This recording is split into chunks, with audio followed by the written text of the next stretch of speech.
수영하는데 뭐가 치고 방해돼야 된다.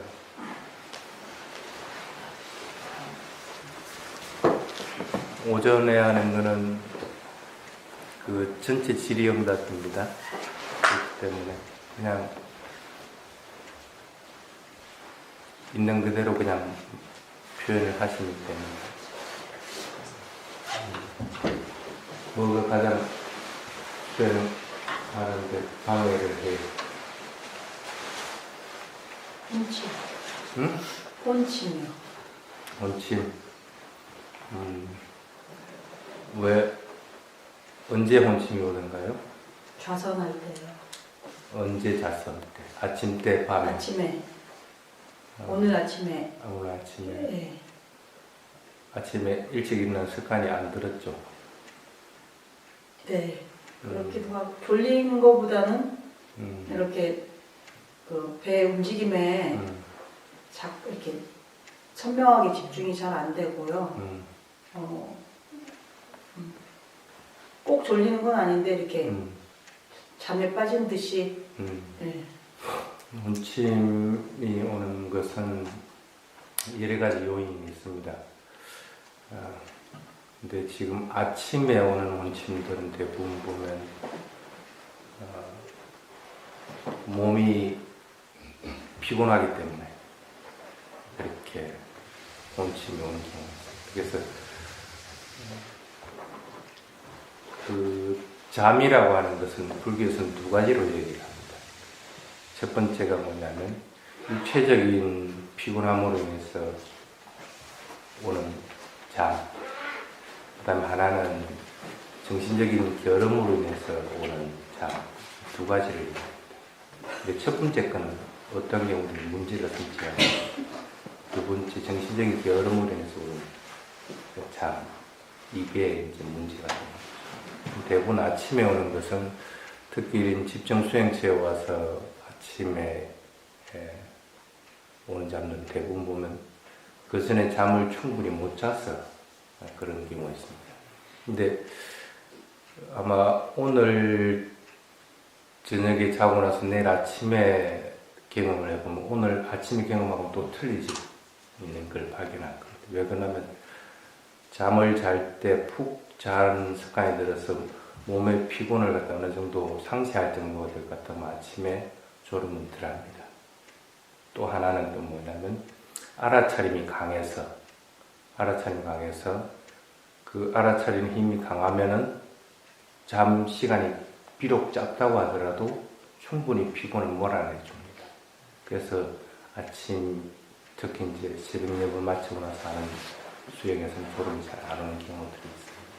근데 대부분 그렇지 못한 경우에는 첫 번째에 해당이 된다고 보면 됩니다. 몸이 피곤해가지고 그래서 오는 잠이라고 그렇게 보시면 됩니다.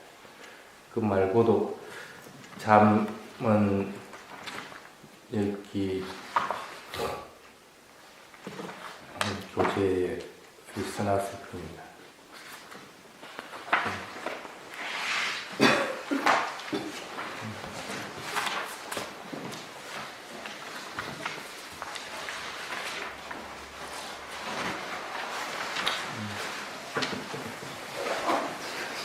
그래서 그 만약에 몸의 피곤으로 오는 잠이 아니라고 할 것 같으면 그걸 물어내는 경전에는 여러 가지를 써놓은 게 있습니다.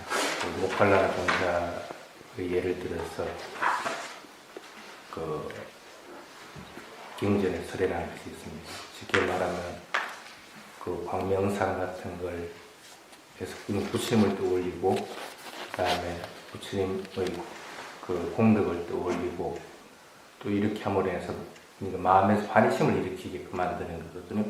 이렇게 해가지고 잠을 몰아내고 다시 수행 대상에 집중하게끔 하고, 그렇게도 안 되면 눈을 나중에 비비기도 하고 정 안 되면 경행까지 하도록 하고, 이런 방법들을 또 원언합니다. 그래서 크게 보면은 그렇습니다. 광명상이라고 하는 것들로 인해서 잠을 몰아내는 게 있습니다. 결음이라고 할 것 같으면은, 그래서 그냥 부타누사띠를 하든지 아로카산냐로 하든지 아니면 뭐 메타 바와나라 하든지 뭘 하든지 간에 몸에서 그 밝은 기운을 내도록 하는 방법을 써가지고 잠을 몰아내는 방법이 있고, 두 번째 방법이 뭐냐면 아수와 아마라나누사 때려가지고 내가 언제 죽을지 모른다.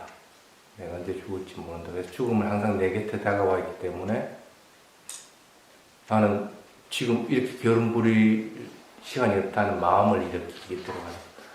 그래서 죽음은 언제든 내 곁에 와 있다. 항상 나는 죽음은 내 곁에 와 있기 때문에 내가 언제 죽을지 모른다는 경각심을 일으키게 해가지고, 그렇게 해가지고 이제 잠을 몰아내도록 하는 그런 경우가 있습니다. 그런 방법이고, 또 하나는 뭐냐면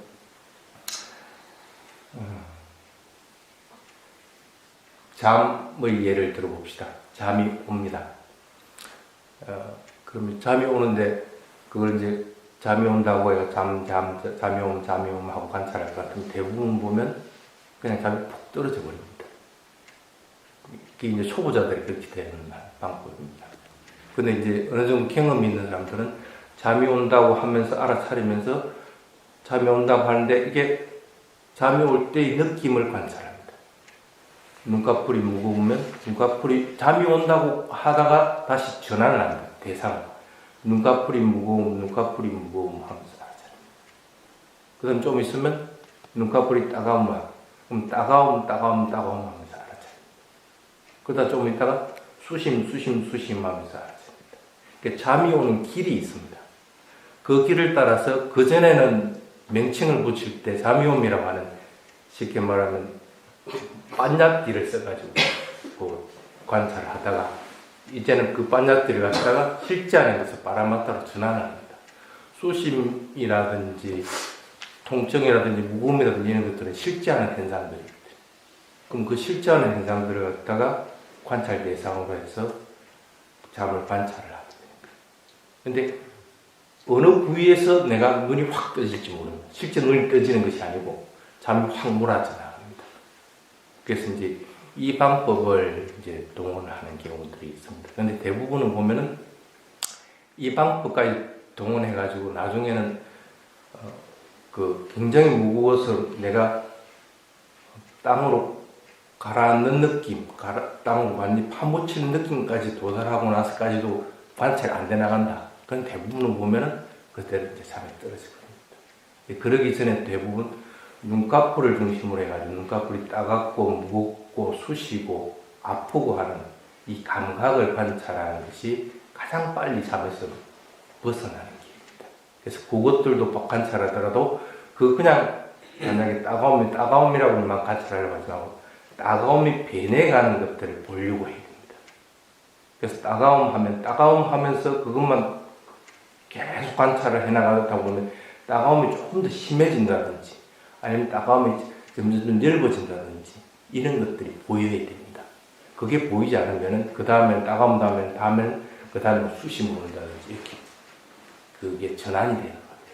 그래서 그 다음 단계로 쉽게 말하면 좀 더 잠에 떨어지는 단계로 가기 전에 따가움이면 그것의 감각의 변화를 관찰하려고 해야 됩니다. 그렇게 해야만이 이 잠으로부터 이제 좀 몰아낼 수가 있습니다. 그래서 그걸 실제 수행에서 그래 하는데 이제 경전에서 그걸 뭐라고 그렇게 얘기하면 무상고 무아에 대해서 관찰하라 이렇게 합니다. 근데 실제로 무상고 무아에 대해서 관찰할 때 어떻게 관찰해야 될지는 모릅니다. 근데 그거는 실제 응용에서는 그렇게 관찰해요.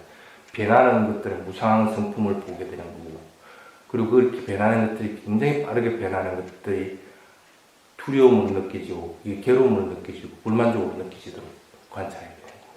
그렇게 감각이 변하는 것들에 내가 조절할 수 있는 것들이 아니고, 자연스럽게 일어났다 자연스럽게 사라지는 것뿐이 아니라 모아의 성품이다 하는 것들을 알아차려야 돼요. 그렇게 알아차릴 때가 가장 이 잠이 오는 것들을 몰아내기가 쉽습니다.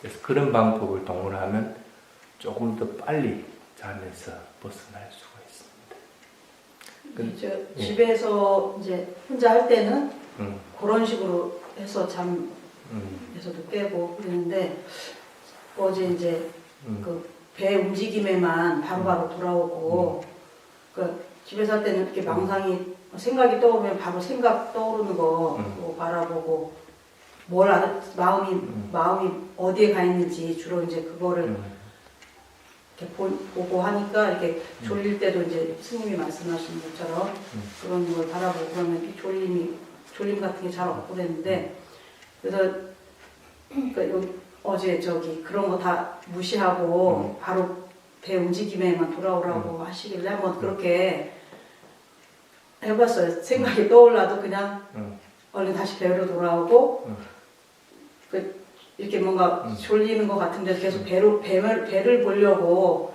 하다 보니까 그러니까 평상시 하던 거랑 달라서 그런지 계속 배에 한번 돌아왔다가 조금 있으면 다시 또 흐리멍텅해지고 또 이렇게 좀 이렇게 헤매다가 다시 또 돌아왔다가 흐리멍텅해지고 이런 과정을 반복하고 다리 통증도 집에서는 이제 그 통증을 그냥 느낌으로 이렇게 계속 바라보면 통증 때문에 괴롭고 별로 여기 끄달리지가 않는데 그냥 통증을 무시하고 계속 복부를 바라보려고 그러니까 오히려 이 복부 이 움직임도 집중이 잘 안 되고 자꾸 통증 쪽으로 자꾸 이렇게 귀찮아서 풀고 싶다 뭐 이런 생각이 자꾸 들고 그렇더라고요. 그건 어쩔 수가 없습니다. 근데 그걸 극복해내야 됩니다. 왜 그렇게 얘기를 했느냐면 하나의 대상에 대해서 집중하는 훈련들을 계속해 나가다 보면은 다른 대상이 나타나면은 다른 대상이 나타난 걸 금방 알고 그것을 사라지게 만들 수가 있습니다. 근데 그 사라지고 나서 다시 또 원래의 대상으로 돌아갔을 때의 방식이 틀려져 버립니다. 네. 그전에는 그냥 뭐 배를 쉽게 말하면 들이쉬고 내쉬고 했던 것들을 관찰했던 것 같으면 이제는 그 다음에 원래 주 대상으로 돌아갔을 때는 그렇게 바뀌지는 것이 아니고 들이쉬고 멈춰주고 내쉬고 멈춰주고 하는 것으로 보이집니다. 그만큼 하나의 대상에 집중해서 하는 훈련들을 해나가면 빨리 무상고 모아의 상품들을 관찰하기가 수월해지기 때문에 지금 어제는 그런 방법들을 강제로라도 동원을 해봐라 하고 물론 안 해봤기 때문에 다들 힘들어서 또 지나치게 또 긴장해가지고 이렇게 막 하려다 보니까 틀림없이 수행 잘 안 되고 잠도 설치는 경우들이 있었을 겁니다. 그런데 평상시 수행할 때 그렇게 하는 것들도 좋습니다. 스님이 실제로 해보니까 여러 가지 통증들이나 소름들이나 뭐든 간에 그냥 무시해버리고 놔줘버리고 나서 그냥 주 대상 하나만 이것만 해가서 계속적으로 알아차리는데 그 노력의 힘만 계속적으로만 배가시켜주면은 대부분은 보면은 집중하는 힘하고 노력하는 힘하고 어떤 게 크냐면 집중하는 힘이 큽니다. 노력하는 힘이 절대 크지 못합니다. 사람들은 이 노력하는 힘이 보통 부족해가지고 이것들이 끝까지 보시지 못하기 때문에 끝까지 보여주려면 이 노력하는 힘들을 갖다 계속적으로 집중하는 데다가 쉽게 말하면 불어이어줘야만 가능해집니다. 그래서 한국 사람뿐 아니라 다른 외국인들 동남아시아는 더더구나 더 그렇고 한국 사람들도 보통 노력하는 힘이 많은 것 같이 보이는데도 실제로는 보면 집중하는 힘보다는 노력하는 힘이 더 훨씬 적습니다. 그러면 어떤 경우든 이게 균형을 맞춰주지 않으면은 정확하게 실제 일어나는 현상들을 알아차리는 것은 힘들어집니다. 그래서 그러기 위해서 강제적으로 노력하는 힘들을 갖다 키우기 위해서 억지로라도 달아나려고 하는 마음을 잡아오는 노력, 그 다음에 하나의 대상에 집중하는 노력, 이런 것들을 계속적으로 뿌리려고 합니다. 그래서 그것들을 해줄 것 같으면 어느 정도 나중에 집중하는 힘과 노력하는 힘이 자연스럽게 되면서 밸런스를 맞춰지게 됩니다. 계속적으로 해나가고 그러다 보면 대상을 관찰하는 것이 그전에는 의식적으로 관찰을 해야만 알 수 있게 되는데 이제는 이제 자연스럽게 그냥 보이지게 됩니다. 그래서 크게 노력을 기울이지 않아도 이미 노력의 힘이 어느 단계에 이르르고 나면 집중하는 힘과 노력하는 힘, 균형을 맞춰주고 나면 자연스럽게 알아차리는 것들이 강해질 수밖에 없습니다. 그래서 경험상으로 그렇게 되었기 때문에 집중 수행할 때는 그렇게 해봐라 하고 얘기를 할 겁니다. 질문 있습니다. 예. 경행할 때 그 멈춤한 다음에 그 호흡을 바라보는 걸 하고요. 예? 호흡을 경행해서 멈춤한 다음에 그 일어남 사라지면 호흡을 잠깐 바라보고 난 뒤에 움직이는 것 하고요. 그다음에 좌선할 때의 그 호흡의 일어남하고 사라짐의 차이가 조금 나는 느낌이 들었습니다. 예, 말해 혹시 보세요. 잘못된 것인지 어떤 차이가 있던가요? 일어나서 경회하고 난 다음에 멈춤했을 때 호흡은 좀 가볍다고 해야 되나요? 경행할 때 언제 호흡을 갖다 대는가요? 그냥 멈춤 다음에 일어남 사라진 호흡을 한 두세 번 관찰하고 다시 발을 이렇게 옮기면서 이렇게 턴하는 그때 아, 서 있을 때? 예, 서 있을 때 호흡 관찰했을 때는 조금 그배 움직임이 좀 얕으면서 예. 그렇고 그다음에 앉아 있을 때는 예. 서 있었을 때 호흡보다는 약간 좀 움직임이 조금 더 이렇게 좀 강하다고 해야 되나. 그래서 혹시 강제로 호흡을 길게 하는 것이 아닌가 이런 느낌을 받았습니다. 예, 맞습니다. 그래서 경영을 하고 나서 멈추고 나서는 서 있음을 알아차리고 호흡을 알아차리고 하는 것은 자연스러운 호흡을 사실은 다시 알기 위한 방법입니다. 가장 자연스러운 호흡이 어떤 건지 아세요? 1분에 보통 몇 번 정도 할 것 같아요? 1분에 보통 16번, 17번 합니다. 일어나고 사라지고 하는 걸 한 번을 했을 때. 근데 대부분 여러분들이 앉아서 수행을 할 경우에는 대부분 15번이 안 넘습니다. 그만큼 인위적으로 하는 경우들이 많습니다. 그러니까 당연히 긴장이 되고 들뜨게 됩니다. 그래서 수행을 하는데 되게 피곤해지고 들뜨고 하는 것들은 그 보통 보면 이 들뜸이 원인이라서 그렇습니다. 들뜸은 호흡이 자연스럽지 못할 때 들뜸이 일어나게 되는 것이지 호흡이 자연스러울 경우에는 들뜸은 안 일어납니다. 그래서 가장 자연스러운 호흡을 알아차릴 수 있는 것들이 뭐냐면 서 있을 때.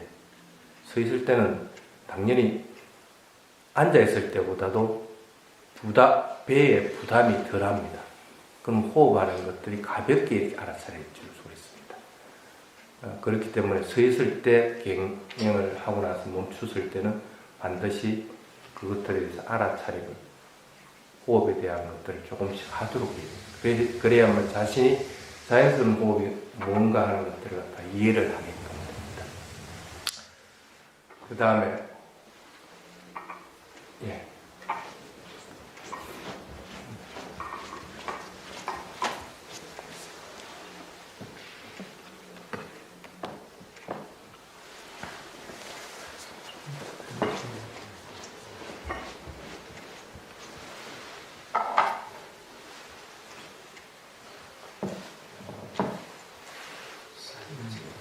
일어나 서 있을 때 호흡이 들이쉴 때 일어남하고 알아차리고 나서 멈추는 것을 아는 상태가 될 것 같으면은 그리고 멈추고 나서 다시 사라지는 것들이 배가 꺼질 때 사라지는 것들이 보인다고 할 것 같으면 이미 그 사람은 움직임의 상태를 분명히 파악을 했다는 뜻입니다.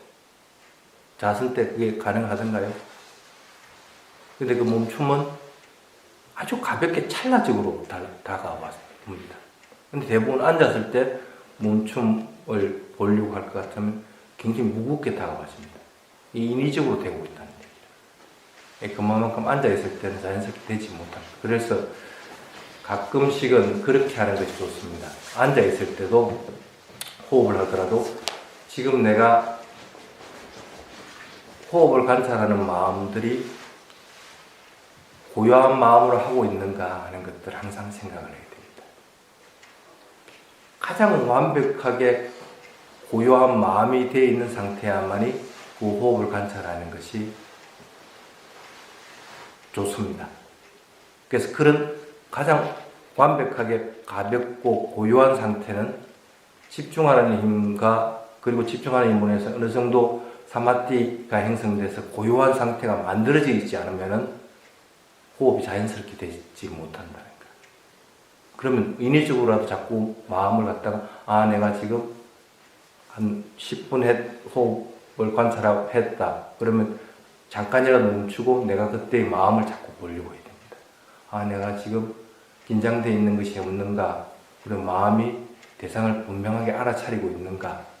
명칭을 붙이는 걸 명칭을 떼고 호흡을 하는 걸 또 한번 자연스럽게 보고, 그러고 나서 다시 또 명칭을 붙여가지고 그 호흡하는 걸 보고, 이런 식으로 자꾸 반복을 해줘야 됩니다. 그렇게 하지 않고 그런 상태 없이 그냥 호흡하는 걸 갖다가 계속적으로 관찰한다 같으면 대부분은 보면은 들떠버립니다. 대상하고 실제 마음하고가 분리될 뿐 아니라 몸도 마음도 긴장이 되고 들뜨고 또 무거워지게 버리게 된다. 그래서 그러한 것들은 집중하는데도 방해 요인이 될 뿐 아니라 마음이 고요하게 될 때 방해 요인이 된다는 걸 알아야 돼요. 그래서 자선할 때 멈춘다는 걸 아는 상태는 가볍게 그냥 찰나적으로 탁 다가와지게 되는 상태가 될 때가 그게 맞는 겁니다. 근데 그렇게 되지 않고 만약에 호흡을 하고 있는데 멈추는 것이 길다, 그럼 인위적으로 하고 됩니다. 그래서 특히 이제 태국의 아찬통 스님 같은 경우에는 일어남 사라짐하고 나서 멈추는 상태에서 다음을 갖다가 자꾸 관찰하는 겁니다. 그래서 일어남 사라짐 다음을 하는데 보통은 보면 호흡이 일어남 사라짐 하고 나서 다시 일어날 때 다음을 하는 거 생각하는데 그렇게 하는 것이 아니고 일어남 사라짐 하고 나서 닿아 있는 것 같다. 그 찰나간에 딱 그 멈출 때 관찰을 하는 거.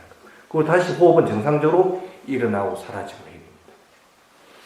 이게 나중에 조금 더 발달되면 일어나고 나서 멈출 때 닿아 있는 걸 첫 번째 닿아 있는 걸 갖다가 알아차리고 찰나가 된다는 겁니다.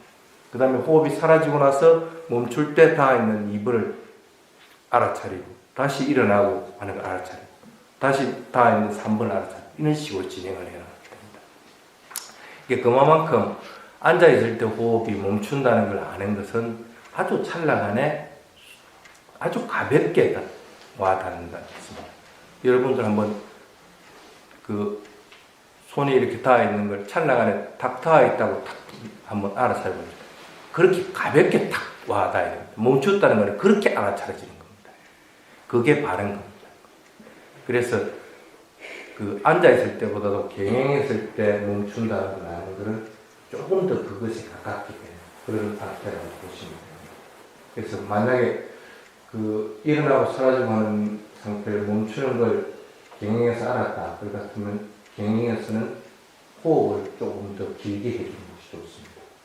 그래서 호흡을 경행을 하는 것보다는 지금 호흡의 상태에서 밸런스가 맞기 때문에 호흡에서 계속적으로 그것들을 관찰해 나가면서 그 다음 단계가 진행이 되도록 하는 것이 좋습니다.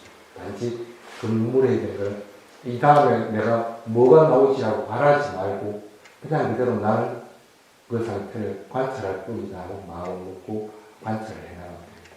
호흡만 그때 조금 더 길게 해주는 것이 좋습니다. 마찬가지로 자선을 할 때 앉아있는 게 들뜨거나 무거운 사람들은 자선하는 자세를 조금 바꿔주십시오. 대부분 보면 자세가 경직되어 있거나 아니면 몸이 구부러져 있거나 이럴 때 그럴 가능성이 크기 때문에 그럴 때는 다시 몸을 관찰을 쭉 하십시오. 몸이 바른가, 그 몸에 긴장되어 있는 게 없는가 하는 것들을 다시 한번 더 어깨부터 해가지고 쭉 몸 전체를 하나씩 관찰하면서 긴장된 것을 풀고 나서 마음이 또 대상을 관찰할 마음이 되어 있는가를 알아차리고 다시 호흡에 들어가도록 그렇게 해주는 것이 수행하는 데는 좀 더 용이할 겁니다. 됐습니까? 네. 제가 묻는 거는 네. 어떻게 보면 최고의 기초 문제라고도 볼 수 있는데 네. 명칭 호흡을 할 때 명칭을 붙일 때 그 어떻게 어느 시기에 명칭을 붙여야 되는지 그걸 생각을 해봤는데 네. 호흡이 일어남과 동시에 일어남 사람은 명칭을 붙여야 효과적인지 호흡이 일어나서 진행하는 것을 따라가면서 알고 난 다음에 명칭을 붙여야 되는 건지 네. 이런 게 어떤 명칭을 어떻게 붙이는 것이 더 효과적인지 그걸 생각해 봤는데 어떻게 생각하십니까? 지금 이제 명칭을 어떻게 붙이고 예. 본인은 어떻게 붙이고 있어요? 저는요, 호흡을 하면서 이렇게 붙이다 보니까 인위적이 되는 경우가 있더라고요. 그래서 호흡을, 일단, 호흡이 진행한 상태를 보고 약간 따라가면서 호흡을 붙여보니까 그 호흡하는 것이 확실히 눈에 보이는, 듯이 보이는 그런 것이더라고요. 어제 설명을 그 부분은 수행의 기본적인 이해 대부분 했던 것 같은데 요거 아직 안 읽어봤는가요? 이걸 보진 않았죠. 여기 기본적인 것들을 할 때 7페이지 보면 자세를 시작할 때 바른 자세를 앉는다 1번, 두 번째가 현재의 마음을 알아차린다가 2번, 그 다음에 세 번째 몸을 직접 알아차리는 내려간다가 세 번째, 네 번째가 현재를 알아차린다. 이게 끝나야만 그 다음에 다섯 번째 몸의 호흡을 알아차린다. 그 다음에 이 얘기는 뭐냐면 몸의 호흡을 알아차릴 때는 호흡하고 있는지를 명칭을 붙이기 전에 알아야만 호흡 명칭을 붙일 수가 있습니다. 그럼 먼저 명칭 붙이지 말고 호흡하고 있는지 안 하는지부터 먼저 봐야 됩니다. 자연스럽게. 그래서 호흡을 하고 있는 상태가 보이면은 그때서 이제 명칭을 붙이는데 보통은 명칭이 실제의 길이보다도 대부분 깁니다. 그러면 실제의 길이보다도 명칭을 좀 더 짧게 붙인다고 생각을 해야 됩니다. 그래야 이게 정확하게 명칭하고 실제 하는 거하고 맞아떨어져 나가게 됩니다. 그러면 왜 그러냐면 대부분은 일어남하고 일어나는 시작부터 알아차리는 것이 아니고 조금 더 숨겨요. 그래서 앞에 포인트만큼 대부분 놓치기 때문에 일어남하고 명칭을 붙일 때는 앞에 부분 놓쳤다는 걸 감안을 하고 실제보다는 조금 짧게 붙인다고 생각해요. 그래서 예를 들어 봅시다. 호흡에서 이게 일어남이라고 하는 것이다. 그럼 지금 현재 내가 자연스럽게 호흡을 일어나고 사라지고 하는 것을 알고 있는 상태에서 들이쉬고 내쉬고 하는 들이쉬는 데다가 이제 일어남이라고 명칭을 붙여야 되겠다 하고 마음을 먹었다. 그러면 처음에 요만큼 시작되고 나서 보통 명칭이 들어가잖아요. 그러면은 짧게 한번 붙여봐. 일어남. 그러고 나서 뒤에 호흡이 더 불러오는 것이 있다 할까? 그러면 조금 더 일어남이라는 것 갖다가 조금 더 길게 하고, 만약에 명칭을 붙이는 것이 뒤에 하고 딱 맞아 떨어진다 할까? 그 명칭이 지금 맞는 겁니다. 지금 현재 그 속도가. 그렇게 이제 보면 됩니다. 그래서 대부분은 보면 실제 하는 것보다도 명칭을 좀 짧게 한다고 생각을 하고 명칭을 붙여야만이 대부분 위치에 있어야 됩니다. 반드시 그 대신에 명칭을 해야 되는 것을 처음에 명칭을 바로 붙이려고 하지 마라. 배가 불르고 끄지고 하는 걸 분명하게 알아차리고 나서, 그리고 나서 호흡이 하는 걸 자연스럽게 보고 나서 그 다음에 명칭을 붙이라. 그것만 명칭을 하면 되거든요. 그리고 명칭은 실제보다 조금만 짧게 하면은 됩니다. 그리고 마지막에 명칭이 끝나고 나서 그 실제하는 현상이 끝나는 거 안 나는가를 잘 판단하는 거예요. 호흡이 완전히 끝나야만이 일어나는 것이 끝나지 있는 상태가 되겠습니다. 그렇지 않으면 명칭을 붙이는 걸 조금 더 길게 하든 짧게 하든 자기 스스로 조절을 해요. 그래서 대부분은 보면은 그 옛날에는 그렇게 했습니다. 성냥개비를 가지고 실제 호흡하는 것 갖다가 1분 동안 가장 편안할 때 성냥개비를 가지고 이렇게 끄트렸어요.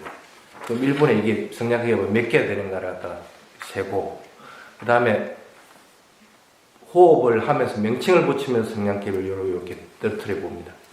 그럼 요게 몇 개인지를 보고 이게 합이 맞아야만 1분 동안 하는 게 맞아야만 지금 명칭 붙이는 게 정확하다는 거죠. 근데 이게 만약에 정확하지 않으면은 명칭 붙이는 걸 짧게 하든 길게 하든 바꾸고 있습니다. 그렇게 판단합니다. 그리고 명칭이 정확해지게 될 것 같으면 어떤 경우는 집중하는 힘은 약할 수는 있습니다. 근데 들떠는 것은 없습니다. 어떤 경우든지 그 장애의 경우 중에 웃다자라고 하는 들떠고 그리고 망상이 조금씩 많이 일어나지고 그리고 그 수행하는 것들을 안 하고 다른 걸 하려고 하는 마음이 일어난다든지 자꾸 갈팡질팡하는 마음이라든지 이런 것들은 없어집니다. 명칭하고 쉽지 않은 것만 정확하게 일치만 시켜줘도 그거는 잡아나갈 수가 있습니다. 그래서 정확하지 않은 데는 갖다 그것들이 없이 한 시간 동안 수행할 것들은 편안하게 그냥 수행을 하고 있는가 안 하는가를 갖다가 판단을 하면 어느 정도 좀 정확해질 겁니다.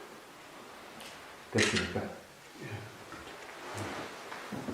자, 또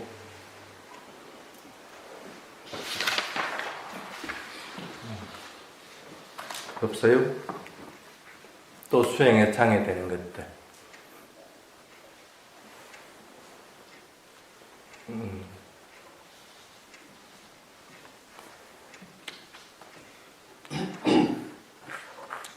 그 가장 많이 되는 망상 부분에 대한 얘기를 좀 하겠습니다. 이거는 다음 시간에 할까? 그 수행의 기본적인 이해 부분에서 아까 그 했던 부분하고 좀 겹치는 부분인데 25페이지 어떤 경우든지 지금 현재 알아차리고 있는 것이 분명한 암과 같이 결합해서 일어나도록 되어야 됩니다.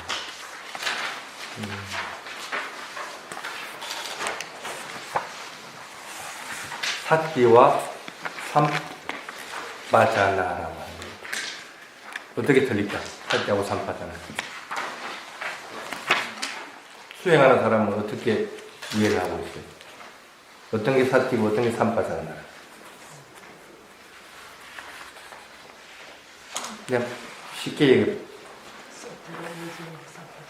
예? 예, 그렇게 이해합니다. 사띠는 어떠한 경우든지 알아차리는 거기 때문에 지금 이제 선한 마음들이 일어나는 겁니다. 선한 마음들이 지속적으로 계속적으로 일어나는 겁니다. 그럼 쉽게 말하면 삼파장가는 내가 수행을 계속하면 나에게 이익이 있어야 됩니다. 그런데 수행을 계속했는데 나에게 이익이 없다. 그러면 사띠가 계속 끊어지든지 삼빠자나와 연결되어 있지 않든지 둘 중에 하나는 얘기입니다. 그래서 이게 수행에서는 굉장히 중요한 부분입니다. 경전상에는 삼빠자나에 대한 것 갖다가 자신의 행위에 이익이 있는가, 그 다음에 자신의 이 행위가 시기적절한가, 그 다음에 대상이 적절한가, 수행 주제를 지니고 있는가, 대상을 보는 것이 무상고 무아를 보고 있는가, 이렇게 네 가지로 보는 것이 삼빠자나라고 이렇게 되는데 쉽게 이해가 안 될 겁니다. 근데 이렇게 보면 됩니다. 수행을 하고 나서 수행 끝났는데 내가 현상에 대해서 뭔가 분명하게 경험을 했다. 이럴 것 같으면 그때 당시에는 사띠와 삼빠자가 같이 있었다고 생각을 하면 됩니다. 근데 한 시간 동안 수행을 열심히 했긴 했는데 그냥 일어나면 사라짐만 있었지 다른 것은 전혀 없었다. 그럼 그냥 사띠만 계속적으로 사띠만 일어나고 사라지고 했다고 해도 과언이 아닌 정도가 됩니다. 그만큼 사띠와 삼빠자나가 같이 수행에서는 일어나도록 하는 것이 굉장히 중요한 부분입니다. 어떻게 해야 될까? 수행하는데 들뜸도 없이 계속적으로 대상의 알아차림을 지속해 나가고 그 대상이 변하는 것들을 분명하게 알 수 있게끔 하려면 어떻게 해야 될까?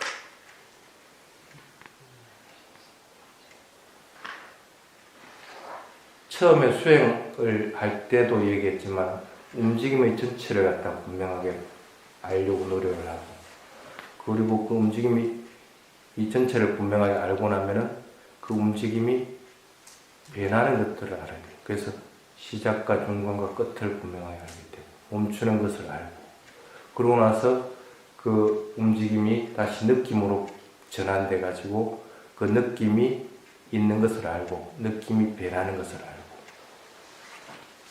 그렇게 바뀌어져야만이 이게 나중에 수행이 끝나고 나도 아 내가 뭔가 체험한 것들이 있게끔 된다는 겁니다. 아까 졸음의 비유를 할 것 같으면은 졸음이 왔으면 조름조름하고 알아차립니다.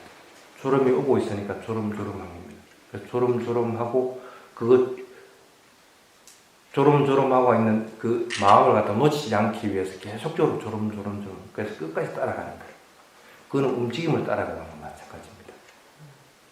근데 움직임을 따라가다 보면 움직임만으로 계속 조름조름 할 것 같으면 계속 따라가 같으면 졸음은 오지 않고 그것만 있을 것 같이 생각하는데 대부분 움직임을 보면 그것을 끝나버립니다.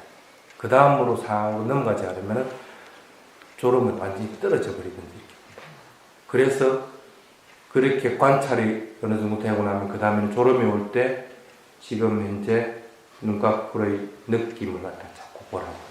그래서 수심이라든지 아니면은 통증이라든지 아니면 바늘로 찌르는 거라든지 이런 것들을 보라는 거예요. 다른 예를 들면 다리에 1시간 동안 자선하고 있으면 통증이 있습니다. 그럼 대부분은 이걸 명칭을 붙여서 통증하고 알아차립니다. 알아차리니까 이 통증이 사라지던가요? 찾기 힘이 강하면은 통증할 것 같은 통증이 사라집니다. 근데 실제로 대부분의 사람들은 명칭을 붙여가지고 이 통증이 사라지는 경우는 극히 드뭅니다. 언제 사라질까요? 이게 통증 이거 별거 아니네 하는 것들이 내가 알아야만 이 통증이 사라집니다. 많이 경험해본 사람은 명칭만 붙여도 통증 그거 있어봐야 내가 다리가 마비되는 것도 아니고 뭐 별 지장이 없다는 걸 알기 때문에 통증할 것 같으면 그냥 통증이 싹 사라져 버립니다. 그 마음이 고요해져 버리기 때문에 통증이 사라지는 것처럼 느껴져 버린다는 거예요. 그럼 다시 수행 주제로 대상으로 돌아와 버리면 됩니다. 그런데 그렇게 되지 못하는 사람들은 통증만 해가지고는 이것이 사라지지 않는다는 거예요. 그러면 대부분은 이걸 갖다가 통증이 올 때의 느낌들을 갖다가 보는 거예요. 마음을 관찰하는 사람들은 이걸 볼 때 이 통증이 어디에 있는가 하고 봅니다. 뭐 살갗에 있는 건지 아니면 조금 더 깊이 있는 건지 아니면 뭐 이 근육 쪽에 있는 건지 어느 부위에서 통증이 있는지를 갖다 포인트를 잡으려고 합니다. 신념처 수행하는 분들은. 그래서 그렇게 봤을 때 그 부위를 분명하게 찝어내고 나서 그 부위에서 이 통증이 변하는 것들을 보게 됩니다. 그래야만 이 통증이 사라질 수가 있습니다. 근데 느낌에 대한 관찰을 하는 사람들은 부위는 그렇게 중요한 것은 아닙니다. 이렇게 한번 예를 들어 봅시다. 여기 살갗이 여기 있습니다. 살갗에 손을 이렇게 쭉 한번 대보면 이렇게 내보면 느낌들이 있습니다. 강하게 일어나는 데가 있죠. 신념처럼 강하게 일어나는 데가 어딘지를 찾아서 그 강하게 일어나는 것들을 갖다가 변하는 것들을 봅니다. 근데 수념처는 실제로는 이렇게 해보면 강하게 일어나는 데가 있지만 다른 데들도 다 느낌 사실은 있습니다. 그럼 아무데나 한 곳에를 마음을 한 포인트를 잡고 그것들을 그냥 관찰하면 됩니다. 요 부위에서 어떤 느낌들이 있는가 하는 것만 알아차리면 됩니다. 통증이 있을 때 여기 만약에 다리가 지금 구부러져 있는데 여기다. 그럼 여기를 갖다가 마음을 딱 두고 한번 보는 거야. 구부러져 있는 상태에서 어떤 느낌들이 있는가. 지금 어떤 느낌이 있어요? 여러분 다리에서. 그 느낌들이 있죠? 그 느낌들을 알아차리고, 그 느낌들을 명칭의 부위에서 알아차리게 됩니다. 그러면 그 느낌들은 대부분은 보면은 요 느낌이 변하게 됩니다. 다른 데로 가든지 아니면 그 느낌의 강도가 변하게끔 됩니다. 그것들을 그대로 봐버립니다. 그래야만이 수행이 끝나고 나더라도 이 통증은 무시해도 괜찮은 것이다. 아니면 다음에 통증이 일어났을 때 이렇게 관찰할 것 같으면은 관찰이 가능하다 하는 것들을 알게끔 되는 거예요. 이게 쉽게 말하면 사띠와 삼파자나가 같이 이르는 상태가 되는 거예요. 이제 하루 정도 이제 수행을 지속해 봤으니까 반드시 사띠만 있으려고 해서는 안 됩니다. 이제 알아차리면서 분명한 암까지도 있도록, 그러니까 쉽게 말하면 그것이 변하는 속성까지도 분명하게 볼 수 있도록 하는 상태가 되도록 해야 됩니다. 그래서 호흡이 그냥 일어나고 사라지고 하는 것들이 들이쉬고 내쉬고 하는 것들이 동일한 것이 아니고 변하고 있구나 하는 것들을 알 수 있도록 자꾸 만들어야 됩니다. 발도 왼발 오른발 하는 것이 동일한 것이 아니고 다른 것이다 하는 것들을 알 수 있게끔 해야 됩니다. 그게 물질적인 현상과 정신 현상에 대해서는 구분하지 못한다고 하더라도 현재는 어쨌든 관찰하고 있는 것이 다른 것으로서 알 수 있게끔 자꾸 노력을 해야 됩니다. 그래서 만약에 들이쉰 숨을 일어남하고 알아차리면 그냥 일어남이 아니고 일어남이 변하고 있는 것을 보려고 노력을 해야 됩니다. 포인트가 어떤 사람은 파도 치듯이 이렇게 일어나는 것이 툭툭 일어나기도 합니다.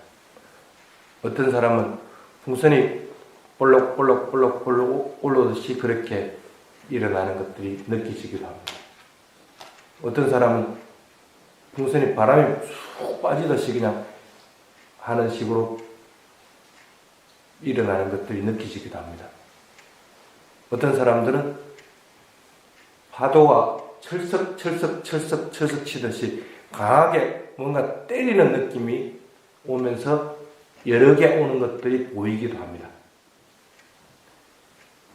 여러분들은 반드시 그것들을 경험을 하려고 할 겁니다. 근데 그걸 경험할 것이다 생각 마음을 먹고 그것을 관찰해가지고는 안 됩니다.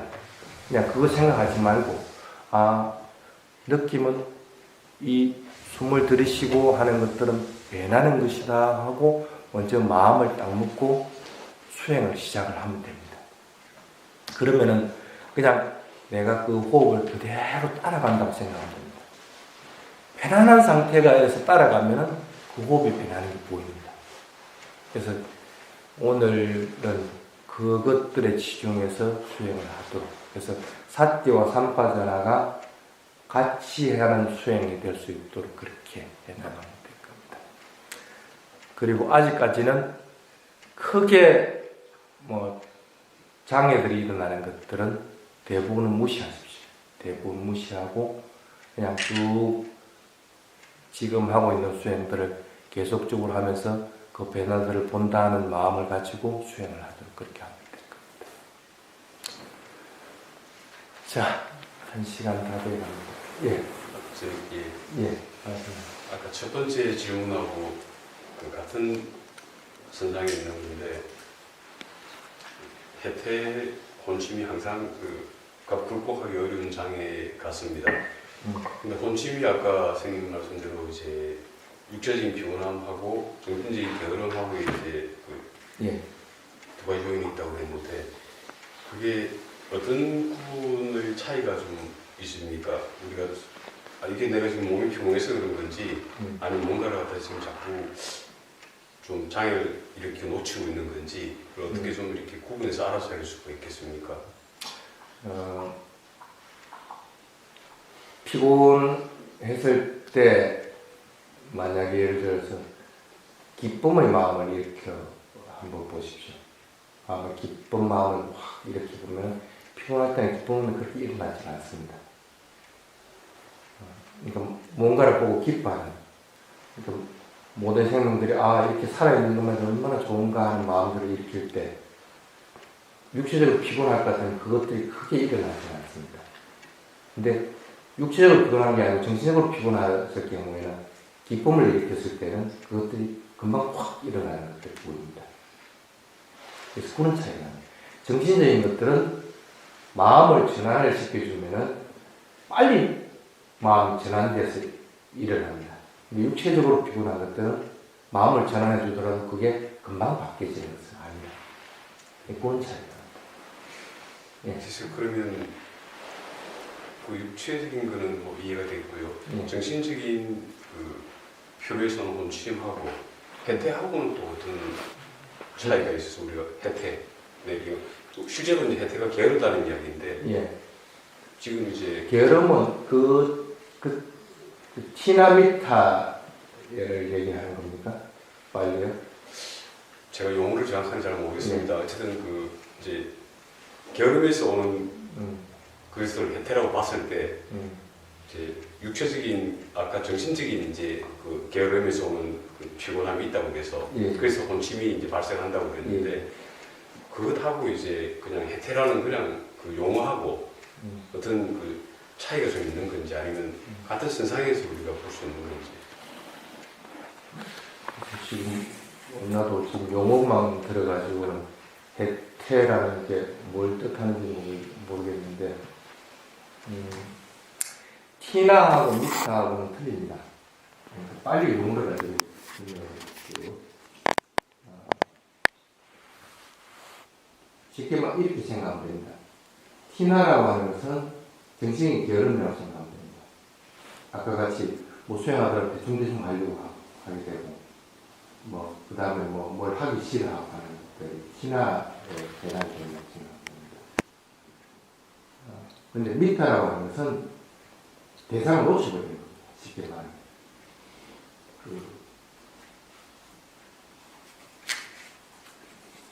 그러니까 아예 대상을 놓쳐버리고 만약에 예를 들어 수행을 하고 있다. 한 시간 동안 수행을 했는데 한 시간 동안 뭐 호응의 상태가 그냥 환 상태로 그냥 있게 되는 그 하고 나서 개운한 것처럼 느끼긴 하는데 한 시간 동안 그냥 그게 빈 공간이 되어버립니다. 이걸 믿다라고 합니다. 그래서 티나하고 믿다하고는 조금 차이가 납니다. 그래서 두 개 다는 수행에서는 장애라고 이렇게 얘기를 합니다. 근데 해태라고 하는 걸 티나를 가지고 해태라고 하는 예, 건 아마 제가 그런 이제 용어가 잘 모르는 것 같습니다. 그런 차이가 납니다. 그래서 그거는 티나하고 믿다는 조금은 차이가 납니다. 수행에서 공을 느끼는 것은 두 가지 경우가 있습니다. 조금 전같이 미타라고 하는 그 대상을 아예 놓쳐버리고 공의 상태에서 그냥 고요하게 머물려고 있는 상태가 되는 하나에 그냥 쭉 머물러 있는데 아무 변화 없이 있는 상태를 얘기할 때가 있고 또 하나는 이제 공의 상태가 뭐냐면 수행에서 선정산매에 들어서 하나의 대상 그 선정산매의 하나의 대상에서 머물렀을 때가 있습니다. 근데 그 두 개의 차이는 뭐냐면 깨어나고 나서 굉장히 가벼워지는 것이 선정산매에서 공의 상태에 빠졌을 때 깨어나고 나면 일어나는 현상이고 그 다음에 그냥 대상을 놓쳐가지고 멍한 상태로 있다가 깨어날 것 같으면 그렇게 깨어나고 아주 가벼운 상태가 아니고 그냥 멍한 상태가 그대로 그냥 진행이 되는 상태예요. 그래서 대부분을 보면은 산매에 드는 상태가 아닐 것 같으면은 그 시간은 그냥 죽어 있는 시간이라고 보시면 맞습니다. 어떤 경우든지 대상 없이 대상을 알아차리지 못하고 있는 것은 그냥 나는 죽어 있는 시간이라고 생각을 해버리는 것이 가장 타당합니다. 산매에 들어도 산매에서는 반드시 대상이 있습니다. 그 대상이 변하지 않는 대상이라는 것 뿐인 것이지 그렇기 때문에 그 대상에서 그 산매에서 깨어나다고 하더라도 아주 가볍고 아주 시원합니다. 그리고 깨어나는 걸 분명하게 압니다. 어느 호흡에서 깨어나는지도 알고. 그래서 조절할 수가 있는데, 그렇지 못할 경우에는